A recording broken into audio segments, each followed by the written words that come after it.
Welcome to a special virtual edition of the Skeptics track at Dragoncon. Make sure you are prepared for another hour of critical thinking. Hello and welcome to the Skeptic Track live feed. I'm going to apologize that we could not offer the original interview with the Dragoncon organizers, but this is Dragoncon, and as usual, something has happened, and so the organizers had to get involved. But thank you very much, Ben Radford, for stepping in. Ben is one of our heroes for many reasons. I know, right? There he is. But he is gracious and kind enough to have... we're not actually sponsored yet. We need to call Pepsi. But he is gracious enough to come to our rescue with a talk about tracking the lizard man. Ben, tell us about the lizard man. Yes, well, thanks for having me back. This is very cool. So as you guys know, or as many of you know, one of my interests has always been monsters and cryptozoology. And I wrote a book with Joe Nickel titled Lake Monster Mysteries. I did a book on the Chupacabra, and I've always been fascinated by these mysteries and weird things, and particularly monsters in specific, because unlike a lot of these other sort of mysterious topics, there should be good evidence for these, right? I mean, if it's a UFO, you see it, it zooms away and it's gone. If it's a ghost, then you see it at the corner of your eye and it's gone. But with monsters and cryptozoology creatures like Bigfoot and Nessie and Chupacabra and Mothman and the Lizard Man, there should be good evidence, right? If they're living, they're breathing, they're eating, they're sleeping, they're killing animals, if they're real, if they're actually existing, then we should have a much better chance of actually finding good evidence of them. So Absolutely. that's one reason I got into it. Well, that's really. I mean, you'd think there would be some sort of physical evidence if there's a physical creature. If you're extracorporeal or a non-corporeal, well, maybe not. But so is there a particular area where this lizard man happens to be sighted, or tends to have the most strong proponents? Yes. So that would be Lee County, South Carolina. There's a slide there if you want to start pulling that one up. It's called the Scape Ore Swamp. It actually originally called Escaped Horse Swamp. So there's a whole story behind that. Hey, wait a minute. That's the creature from the Black Lagoon. Well, okay, you got action me. Okay. Figures. Okay. It is an artistic depiction, artistic rendering, if you will. So yes, that's not actually the Lizard Man. I didn't capture it. Yeah, so you got me. But it's very similar to that, right? So this is actually the Gill Man, of course, and the creatures from the Black Lagoon, which actually plays a bit of a role in this story, as you will see. Oh. But so when you're talking about North American monsters, really there's only a handful of them. We get into Canada, you get Sasquatch and Ogopogo and things like that. But for the most part, we're talking a handful of well-known creatures, such as the main one, of course, is Bigfoot. And then you have lake monsters in Lake Tahoe, for example, Lake Champlain, Lake Okanagan, and so forth.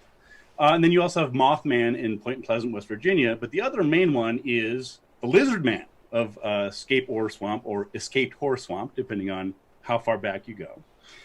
And it's one of the weirdest cases. And again, this is a pool of weird cases. So even within that's weird saying cases, something right there. Right. That exactly so. So let's go to the next slide there.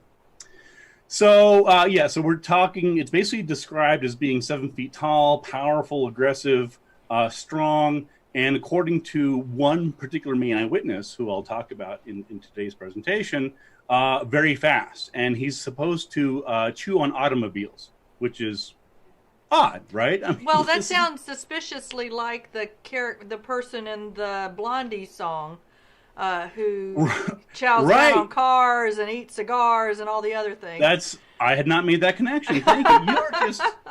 You need to interview me all the time, because you're bringing in all these pop culture references that I had not pulled in.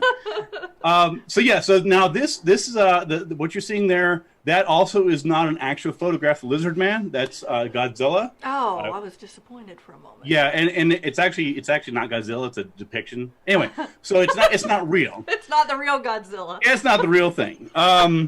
But so I first began looking into the Lizard Man in 2008. Next slide there. And I began researching it, and I ended up being published in 14 Times Magazine, which is a British magazine. It's pretty well known. It's been around for 30, 40 years or something. And it's, I wouldn't say it's the British version of Skeptical Inquirer, because it tends to be a bit more sensational and dramatic. But nonetheless, they do have, you know, good quality material. They published me, after all. Or not. But in this particular case, I wrote an article for it that covered the talk today. So if people are interested in reading more about it, they can check out that issue of FT. Next slide.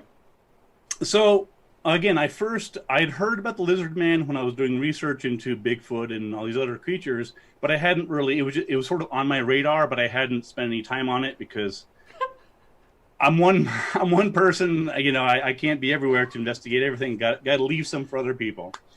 But when William Shatner calls, I'm like, yes, Captain. Yes, sir. Yes, Captain. Yes, sir. So Shatner called me, not personally, his assistant, or probably his assistant's assistant, who like palmed that off on his cousin. Anyway, somebody from the show Weird or What called up and said, hey, you know, we see that you do these investigations and they're sort of science-based with folklore. You know, what can you tell us about the Lizard Man? So I'm like, all right, I can do that. So in preparation for the TV show, I did additional investigation and researching it, and that's sort of how this particular case came about. So I am on that show. You can see it circled there at the bottom on the slide. It's season 2 or something. Season 3, The Man Beasts, and I'll circle back to that at the very end. So I have to say that it was kind of cool hearing Captain Kirk say my name on the show. I don't normally watch myself on TV because I don't enjoy it, but it was kind of like, oh, Benjamin Radford, like, yes. Oh yeah. I'm anyway, puzzled on that photograph that they've chosen to represent him. That's a very bizarre photo. It's like I don't even know what to think about that. Yeah, he's very intense over a Ouija board, and you know. Strange. Anyway, yeah, so he said your name, and you went into geekgasm. Yeah, he's like, you thought my autograph was $50? He's got that glare. Anyway, next slide. So one of the interesting parts about the Lizard Man story is that, as with most famous monsters, there is one index sighting. There's one specific sighting that is sort of emblematic of the whole thing. That doesn't mean there aren't other later sightings and other peripheral evidence and this and that, but for most of these cases, there's most of these monsters, there's one marquee sighting that everybody goes to. In the case of Bigfoot, for example, obviously it's the 1967 Patterson-Gimlin film of the Bigfoot, allegedly female Bigfoot, nicknamed Patty, filmed by Bob Gimlin and Roger Patterson in Bluff Creek, California, that everybody's seen a million times and is almost certainly a guy in a suit. In the case of the Chupacabra, as I detail in my book, Tracking Chupacabra, the very first person to ever see the Chupacabra was a woman named Madeline Tolentino, who lives and still lives outside of the capital of San Juan, Puerto Rico, in a town called Canovanas. And in fact, it was 25 years ago last month, actually, like literally almost a quarter century ago right now, when the Chupacabra first emerged in 1995. So her sighting is the marquee. It was the first time that anybody had ever seen what later became the Chupacabra. And then in the case of Champ, Lake Champlain monster, which I've also written and researched a fair amount about, there was the main, there were a couple earlier accounts, but the main evidence that's held up is a photograph taken in 1977 and published in 1981 by a woman named Sandra Mancy. And this is the famous Champ photograph, and it's this sort of head and neck coming out of the water that became emblematic of lake monsters in general. And once again, Joe Nickel and I interviewed Sandra Mancy at her home in Vermont when I was researching Champ. So the point here is that with most of these creatures, there's oftentimes a little bit of a pre-existing legend, but there's one big sighting that really crystallizes in the public's mind. Oh, this is a real thing, and this happened. In the case of the Lizard Man, it was a young man named Chris. Blanking on the name. What's the slide there? Chris Davis. There we go. So this was in South Carolina, and he's considered to be Davis is considered to be the godfather of Lizard Man lore, and he gave a really in-depth, dramatic account, as with all these cases, of what he saw that later sort of became huge and became crystallized into the lore. And his account occurred in 1988 when he said that he saw this.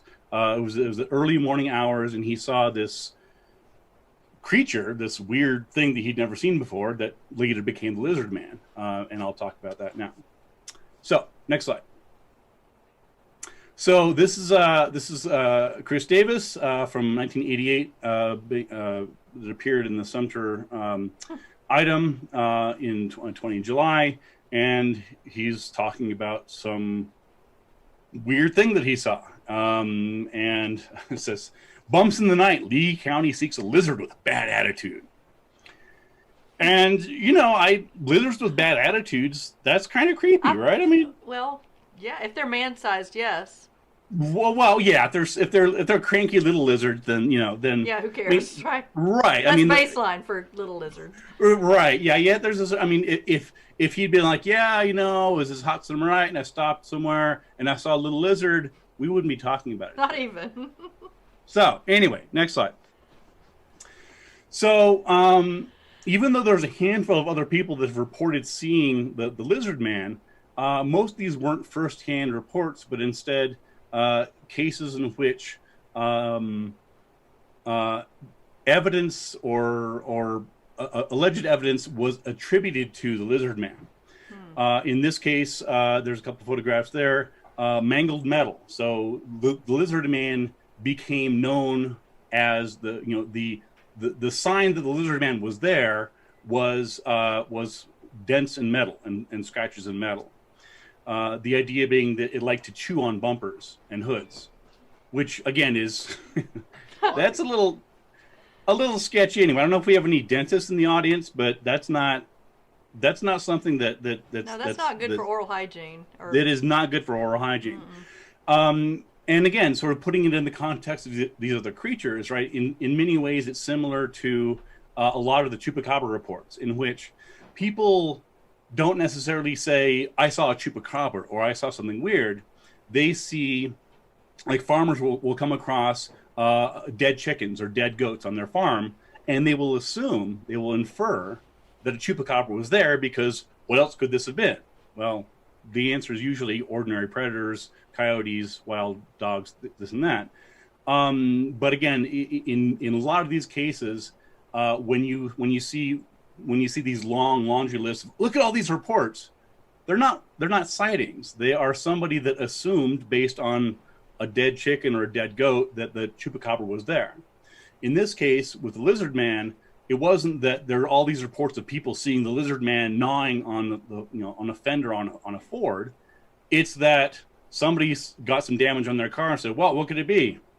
I know, the Lizard Man. Gotta be the Lizard Man. What else could it be? And of course, the other analogy would be Bigfoot, where again the number of Bigfoot sightings themselves aren't that particularly high. I mean, depending on where you are, but oftentimes what is reported as having been the sign of their presence, that is odd tracks, bent trees, branches, things like that. Sometimes you'll see people talking about, "Oh, I was in the woods and I saw these branches leaning up against each other. What could it be? Bigfoot?"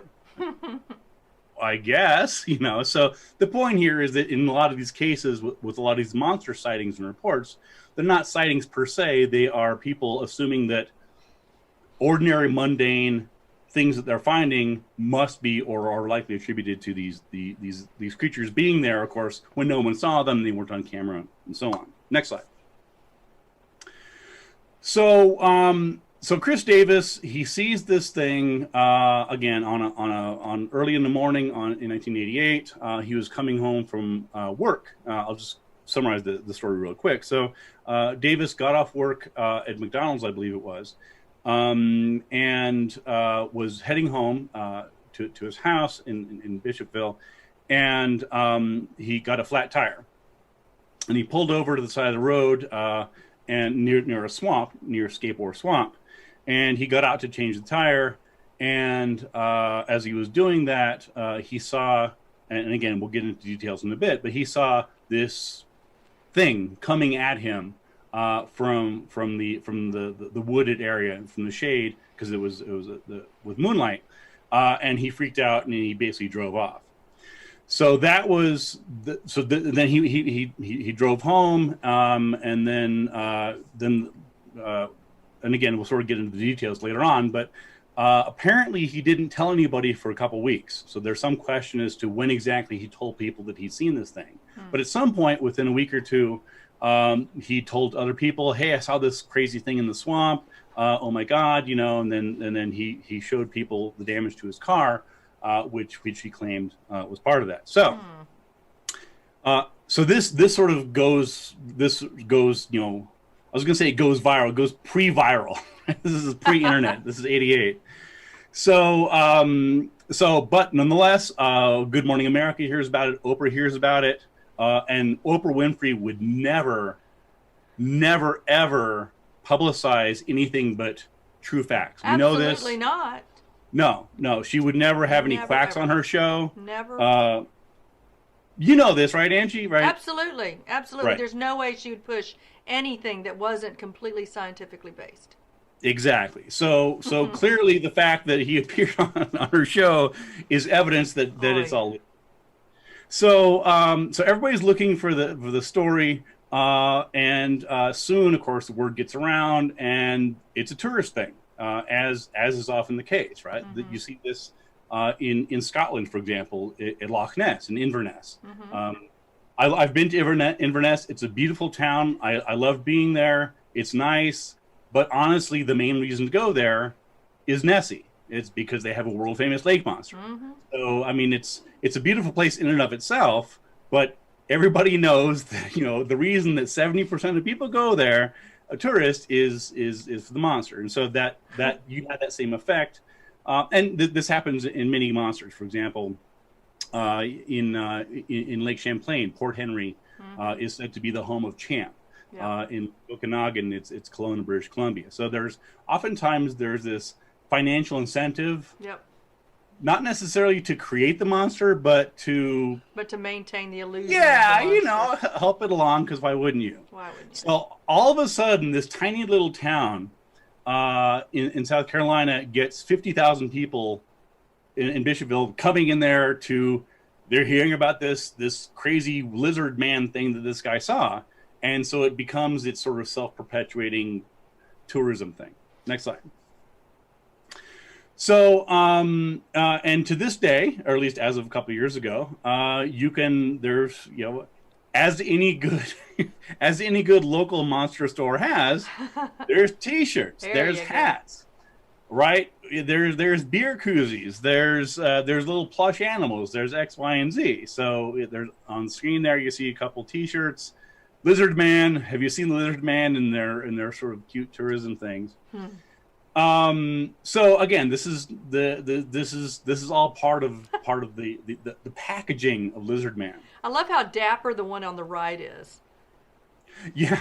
He's got his cane. He's, you know, is that right? He needs a top hat. I don't know what that is on his head. Yeah, like this is for like 1940s aviator thing. I'm not quite sure what's something like that. Yeah. At least he's got pants on. I mean, the other one doesn't have any pants on. That's a fair point. That's a fair point. But he's got rocking those abs, so why would you put pants on if? Right, and one of them has a tail, the other one doesn't. You know, whatever. So again, this is all. But let's get into the details of what happened. So next slide. So despite or perhaps because of all the publicity surrounding the lizard man, relatively little investigation had been brought to bear on Chris Davis's original account. And I found this exact same thing happen with Chupacabra, where the Chupacabra emerged in 1995. It's being talked about. It's on X-Files. It's everywhere. And what got lost in all this was, okay, but what about the original account? What about, in order to really understand what's going on here, let's go back and investigate and take a closer look at the thing that started the whole thing. And that was what happened in Chris Davis's case, where I found there's lots of information on the lizard man, but there was relatively little information about taking a close, critical, skeptical analysis, if you will, of the original sighting. And so that's sort of what I did. So I said, okay, well, yeah, this is all really interesting, but let's go back and let's see what he said. So here's a summary of Chris Davis's account. I'll just read it real quick because it sort of sets the stage here. Driving home from his job, he'd run over something sharp near the swamp, which caused a flat tire. Just as he finished changing the wheel, he suddenly heard a noise and looked across a moonlit butterbean field and saw something that stood more than 7 feet tall. Oh. Be 7 feet tall, across a butterbean field. Because this is odd, right? This is not. I haven't spent a lot of time around butterbean fields, but I imagine this would freak anybody out. Yeah. According to his account on the AP wire, the creature was about 25 yards away, and I saw red eyes glowing. I ran to the car, and as I locked it, the thing grabbed the door handle. I could see him from the neck down. 3 big fingers, long black nails, sort of like Sylvia Browne, and green rough skin. It was strong and angry. Like I looked in my mirror. What? Like Sylvia Browne. This is looking. I wonder where Sylvia was in '88. And anyway, okay. I looked in my mirror and I saw a blur of green running. I could see his eyes, and then he jumped on the roof of my car. I thought I heard a grunt, and then I could see his fingers through the rear windshield, where they curled around on the roof. I sped up and swerved to shake the creature off. So this is a pretty dramatic, harrowing experience. Very harrowing experience. Very cinematic, if I may say so. I'm picturing the whole thing, and this is straight out of any number of horror films and monster movies that I've ever seen. Now, to be clear, that doesn't mean I'm not suggesting he necessarily made it up or it's fictional. It's just interesting how dramatic and sensational and cinematic it is with all the details and the fingers and whatever else. Next slide. So here is Chris Davis's sketch of what he saw, and this is published, I think, fairly soon after. Yeah, it's there's no abs. Right. I know that's what you're disappointed in, right? Like, where's his abs and where's the rest of this? I don't know. He's got the nails though. There's the nails. Yeah, well, it's interesting, right? And so, take a minute to look at that. So, it's very human-like. I mean, it's very man-like. I mean, other than the fingers, I mean, it's certainly not lizard-like. I don't know if anybody has ever seen a lizard, but lizards don't look like that. I'll just break it to you now. So that actually sort of rings up the interesting question: is why was it called the lizard man, right? Because he didn't describe a lizard, and I'll get back to this in a minute. But he saw some human-like entity in a field late at night that was coming towards him, and presumably the lizard aspect came in because he said he saw green. He talked about green skin. So it's important in a lot of these, and when you're looking at the folklore behind a lot of these creatures, to not get sidetracked on what it's called. The name. Oh, lizard man must look like lizard. No, that's just what they call it. We can call it whatever you want, but if you go back to the original account, going back to original sources, which is an important part of any investigation, you start to sort of see some discrepancies here. Anyway, so next slide there. So the story continues. A shaken Davis reached home, ran in, and told his father. Together, they went to inspect the car for damage.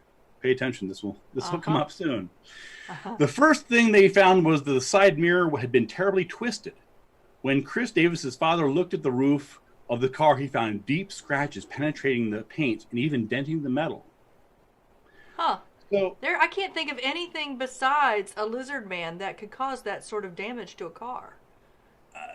Yeah, I'm at a loss myself. That's the only thing I can think of. Right. It couldn't possibly be rolling the car or a car accident.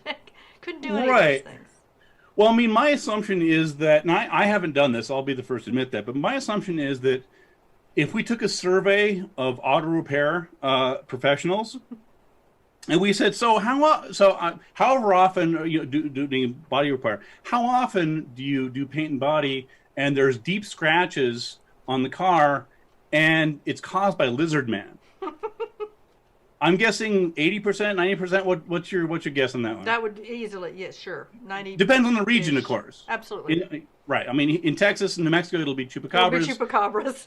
Right. Absolutely. Anyway, so all right, next slide. So, now the story got a lot of attention because of course it did, because this is a crazy ass story, but it got some legitimacy because the police endorsed it.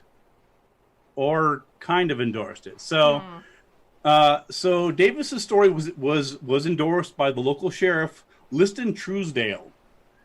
And let me just say, I love that name. That's a great name. It's like Smokey and the Bandit, right? Like Buford T. Justice. Right. Roscoe Pico Train is his deputy or something. Maybe Barney Fife. Anyway, I'm not knocking. Seriously, I just love that That's name. A great Anyway, name.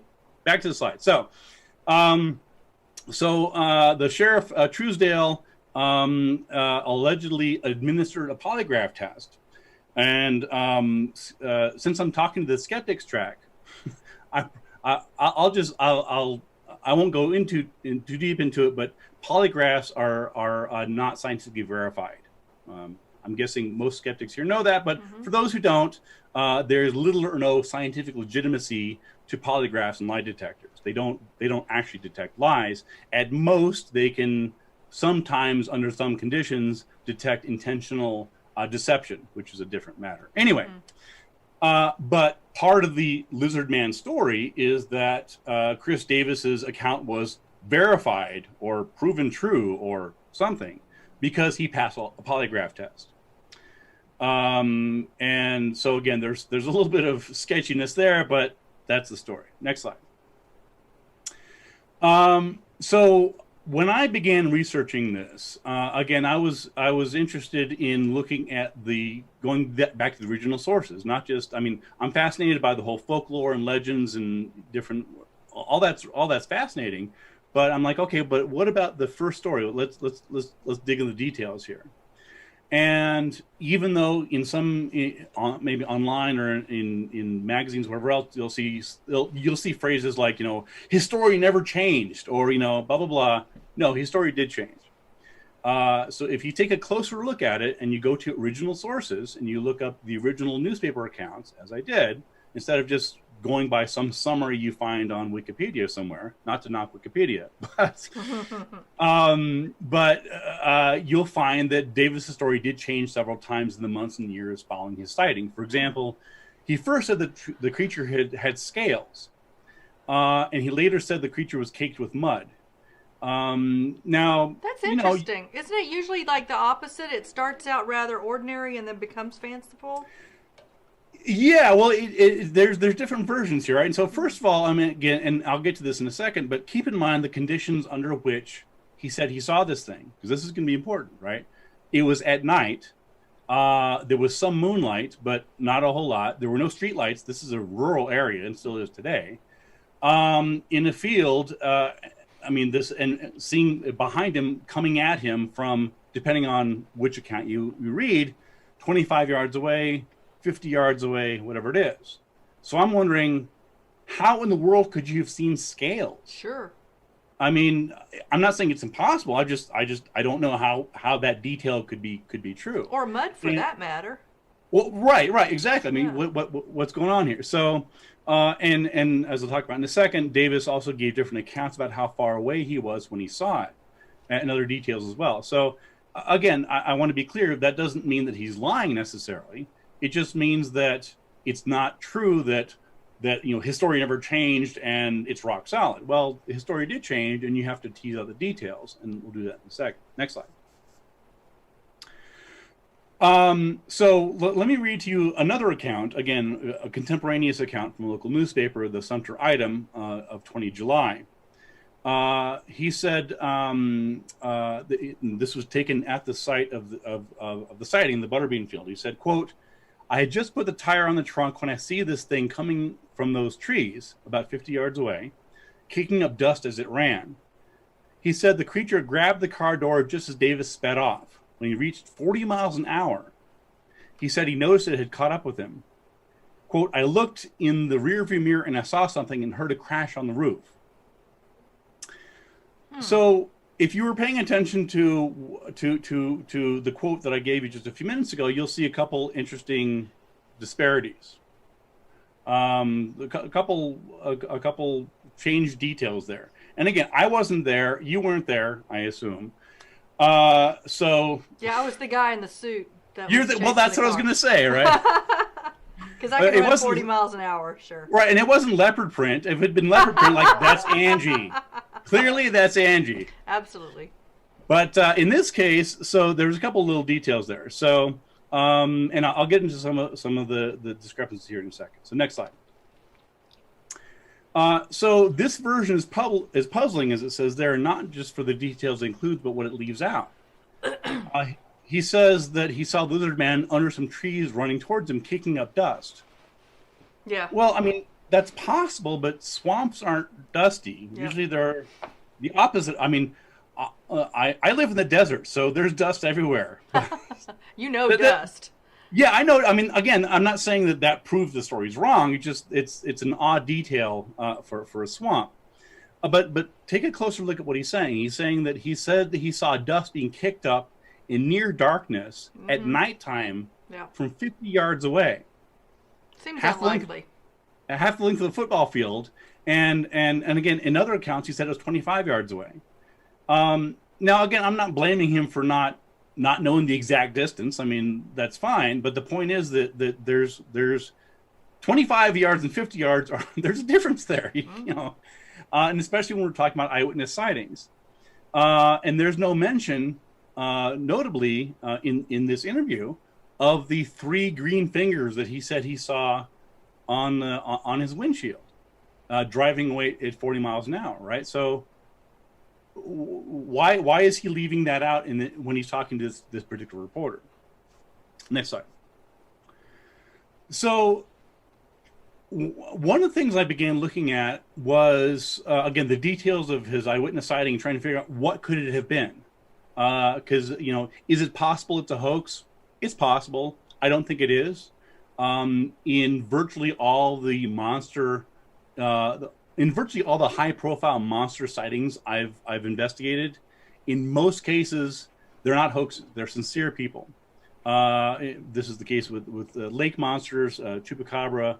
In these cases, there's a fair number of Bigfoot hoaxes, and that's a different matter. But in most cases, when I interview people who tell me they saw something weird, whether it's a UFO, it's a lake monster, it's a ghost, whatever else, they're not lying. They're sincere. They're not making it up. I mean, there are liars and hoaxers, but for the most part, the people are telling you genuinely what they really experienced. Now, that doesn't mean they experienced what they thought they saw. It just means that they're telling me the best they can make of what they saw under the circumstances. And so in this case, rather than assume that it's a hoax, it's a lie, we can ignore it, I'm gonna take him at his word. I'm gonna say he probably saw something. I don't know, but let's just assume that he's telling the truth. Give him the benefit of the doubt. Use the principle of charity, and say, okay, well, if he's telling the truth, what are possible alternative explanations? Is there one? And so when for example, the color was interesting because, he says that he saw a blur of green coming at him as he drove away. Now, if you look at the color wheel, the color wheel for light, you realize this can't be true. This just literally cannot be true, and that's because car tail lights are red, not white. And so certainly if it was ahead of him, then you would have white light on whatever the object is, and if it's green, then you'll see green. But if you're describing something you're seeing in red light, there's nothing that appears green under red light. Try this yourself. It's a thing. It's physics. Absolutely. It's optics. Because they're both primary colors. Again, in light, there's different color wheel for pigments. But when you're talking about light, which is what we're having here, and I tested this myself. I'm like, what could he have seen? And I actually got a flashlight and I put red filters on. I'm shining stuff around. I'm like, is anything looking green here? There's nothing that turns green. Nope. And a dark green object in red light appears black. So again, that doesn't mean that he didn't see something. It just means that particular detail, which is kind of important. I mean, that's part of the reason they call the damn thing the lizard man, because it doesn't look like a lizard, is probably, well, it's not true. Now, either he's mistaken or he's lying or whatever else, but that's simply not true. Next slide. So the other question becomes, okay, so we know that what he saw in his taillights wasn't green. It could not have been green. Again, doesn't mean he didn't see something weird, but just means that whatever it wasn't green. And then the question becomes, okay, well, take a closer look at the other part of his account, in which he's talking about seeing this creature from a distance, maybe 50 yards away, running towards him late at night in somewhat darkness, of course, no streetlights anywhere nearby. Coming at him, he gets in his car and he drives away allegedly 40 miles an hour. And then he says it jumps on his car. And then he sees its fingers through the rear view mirror. I mean, that's literally what it said. That's what the quote is. So just picture that in a second, right? So you have a car driving away, you have a bipedal creature running towards it, and then it allegedly jumps on his vehicle doing 40 miles an hour, and then he sees the fingers in the rear view mirror. So somehow it's spun around in midair. So I don't know how that could even be a thing. CGI? CGI, yeah. If it was depicted in a film these days, it would be CGI and be this sort of weird contortionist Olympic gymnast lizard man. But as a practical matter, that couldn't have happened. I mean, there's no way that it could be running towards him and then spin around and have its head towards the back of the car. It just doesn't make sense. Next slide. And there's other questions. For example, if it's bipedal, then his description of it running towards him on its hind legs don't make any sense. And he mentioned hind legs. Well, lizards, they don't run bipedally. Again, this goes back to the idea that the lizard man isn't lizardy, if you will. Next slide. All right.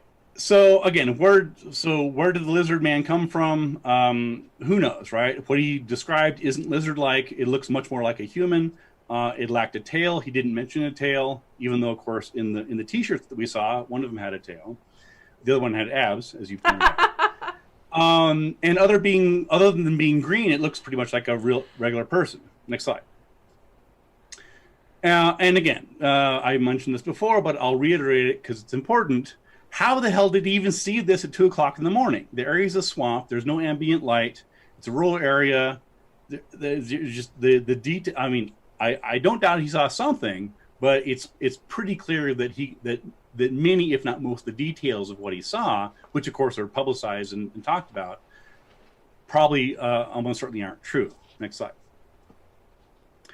So either his vision was superhuman, or his imagination filled in details of what we see. And I have a degree in psychology and been doing investigations for many years. I can tell you this is what happens when people see something they don't understand, or they can't quite figure out what it is.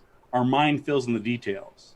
That's just how our minds work. It's evolutionary. It works for the most part. It works well, right? We see something, and we know that if a dog is walking past a tree, we know that the middle part of the dog doesn't disappear when it's behind the tree. So we're not confused by a person standing behind a tree. Where's the other half of the person? Mm-hmm. Well, it's because we know in our minds it fills in the details. And that often, and again, I've seen this over and over again with many eyewitness accounts where someone will describe something to me, and when I ask for details, it's pretty clear that the details they're supplying, even though sincere, are ones that they're assuming or inferring. They're not things they actually saw. Yeah. They're things that we're assuming. And in fact, Celestia Ward will be giving a talk on Sunday, talking some about this in terms of how art and skepticism and eyewitnesses sort of blend together. So she'll be talking about that a bit. So check that out if you can. Mm-hmm. Next slide.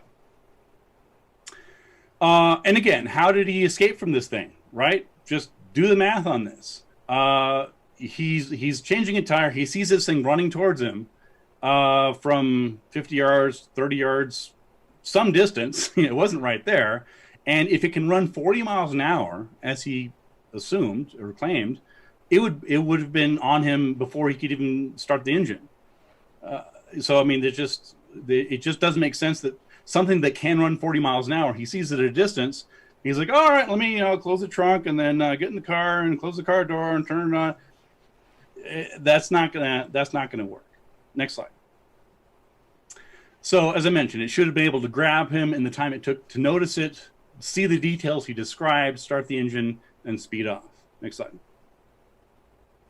And the other question is, if we're going to take this seriously, if we're going to assume for the purposes of investigation, if we're going to assume that the lizard man is real or was real, that there was some actual existing creature that he saw, why would it attack him? It wasn't. Most animals don't attack people. They stay away from people, right? Bears, for the most part, bears. Whenever you see a bear attack, 99 times out of 100, it's because someone is provoking the bear. They're approaching him. So most wild animals, if the lizard man was real, there's no reason to think that it would be aggressively chasing after a guy changing a car tire in the middle of the night. It just doesn't. It's possible, but if this was a real creature, you would expect that this would have been a pattern, right? If it's a real animal and part of its nature is part of its normal behavior is chasing after people and attacking them, mm-hmm. There should be dozens or hundreds of reports of this. There wouldn't just this would just be one. Next slide. So as I mentioned, according to one account written the year after it, he waited 3 weeks before reporting it to authorities. Another account says he reported it 2 weeks later. So there's some, again, doesn't mean the story is false. So there's some discrepancy as to how long it took him to report it. And it's a little odd that he waited weeks apparently to tell anybody about this terrifying encounter that he had. And I'll just add one other thing about that. This allegedly happened around 2 o'clock in the morning. And he was allegedly on his way home from work at a McDonald's in Bishopville. I was unable to find out what the closing hours were of McDonald's in the small town. Again, this is 1988. I would be curious if anybody works for McDonald's or happens to have worked. I'd be curious as to know when the McDonald's around that small town area closed. I would doubt it's 24 hours. It's probably midnight. It's probably closer to 10 back then. But then the question becomes, well, let's say it closed at 10. Well, why is he driving home 4 hours later? Yeah. Again, it's just a part of the puzzle I've never been able to figure out. But there's something weird about why he's still out at 2 o'clock in the morning if he's driving home from his late night shift at McDonald's. Anyway, next slide. Unfortunately, Davis died in 2009, so we can't interview him. He stuck by his story to the end. In later years he repeated his story. He said, "Yeah, this is what I saw. There's a story." Next slide. Wait. Before you move on, I'm sorry. You said that he didn't report it to anyone, but I thought you said that he and his father went out and inspected the damage.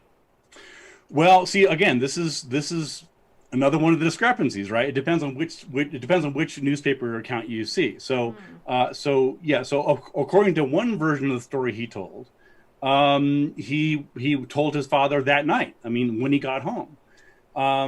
Another version of the story is that he didn't report it to police, and that could be the discrepancy. So it could be that he says he told his dad that night, which would make sense if the car is damaged, unless he was. Unless he was screwing around and damaged the car, didn't want to fess up until the next morning when his dad would have got to see the car. And it could also be that he didn't tell the police about it until 2 weeks later. But even that's a little bit weird, right? I mean, if you would think that the father would be like, we need to report this. This is damage to the car. Anyway, next slide.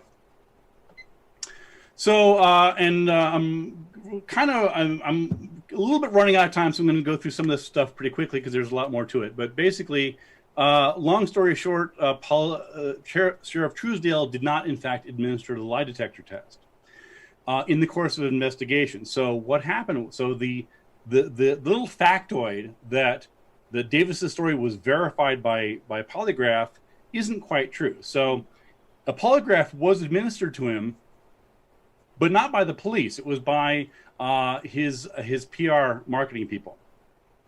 So soon after this occurred, Davis realized that I need a press agent because Oprah's calling me. And so suddenly a guy comes and is like, hey, Chris, we're going to be your PR guys. And so these guys come in and they say, we'll handle your press. You're the Lizardman expert, and we'll handle the royalties and the rights of else.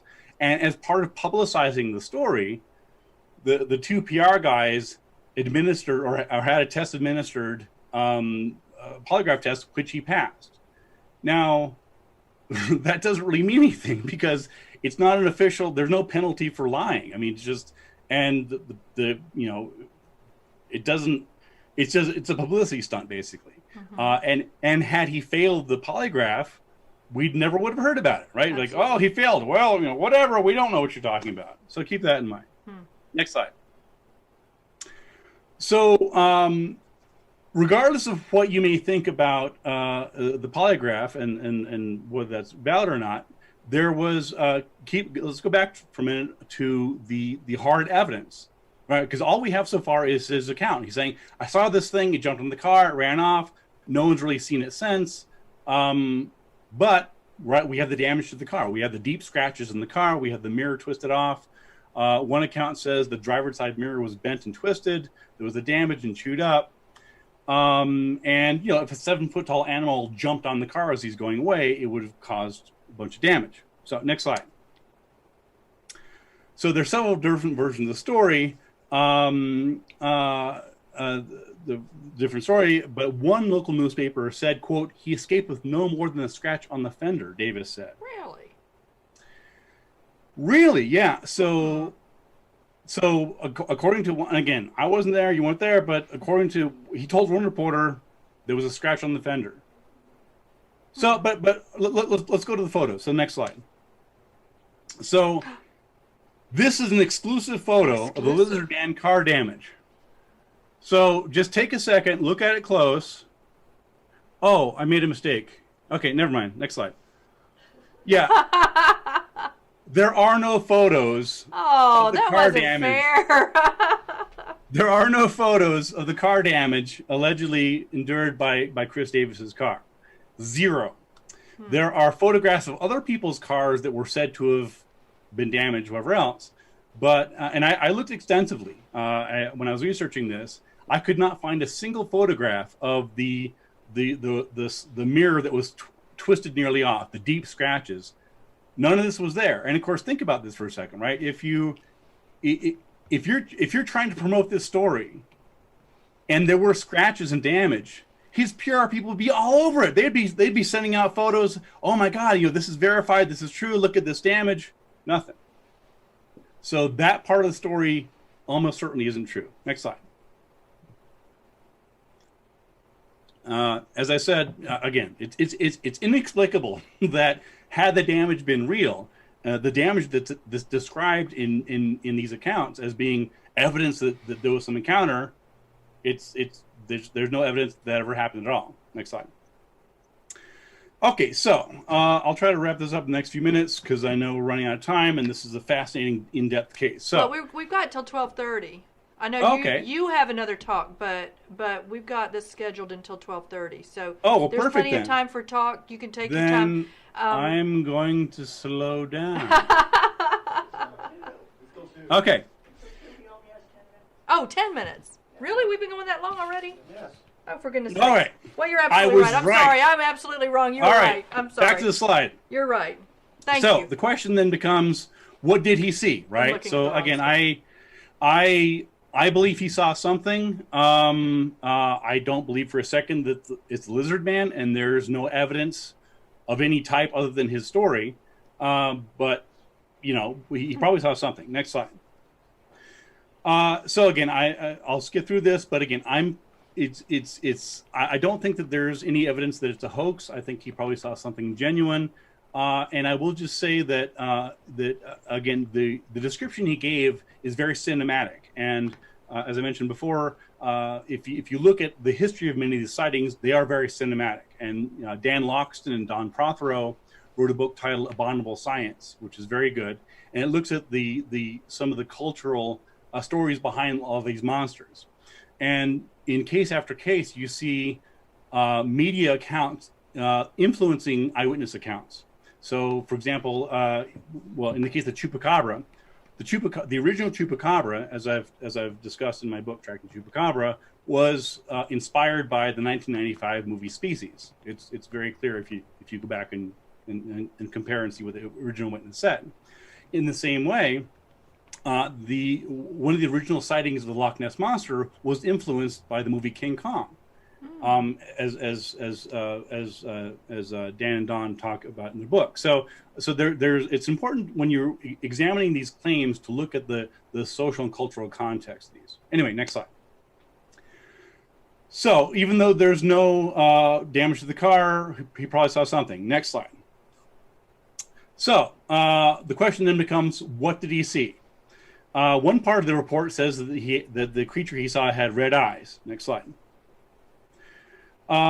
So here is the very likely explanation, and you can just read that for yourself. I'll just sort of touch on it. Basically, the most likely explanation is that that Chris Davis didn't see a lizard man. He saw a guy named Lucius Elmore.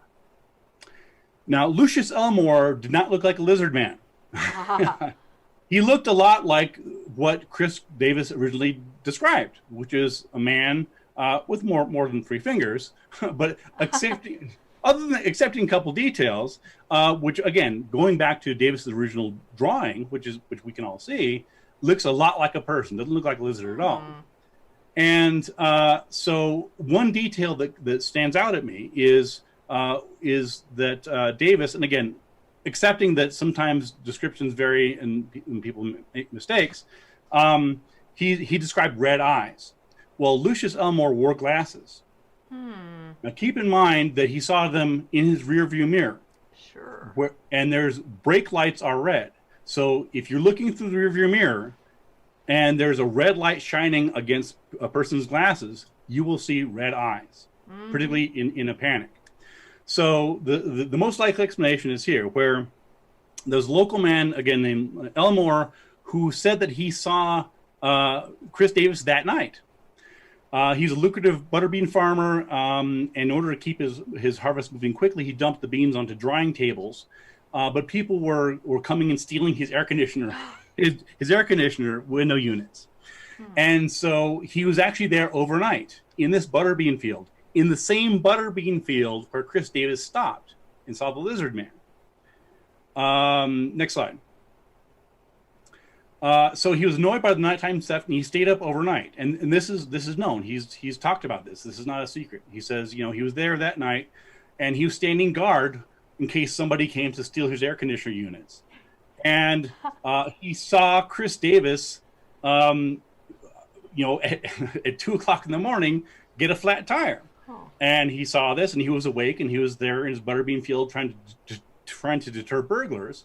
And he approached him. And he thought he found his culprit because maybe this is the guy stealing my stuff. Next slide. And he says, this is a quote from Elmore. He walks out to the road, which is lower than the yard. He's up high. He's standing there. He's looking down, and the kid being Chris Davis, turned around and screamed and took off.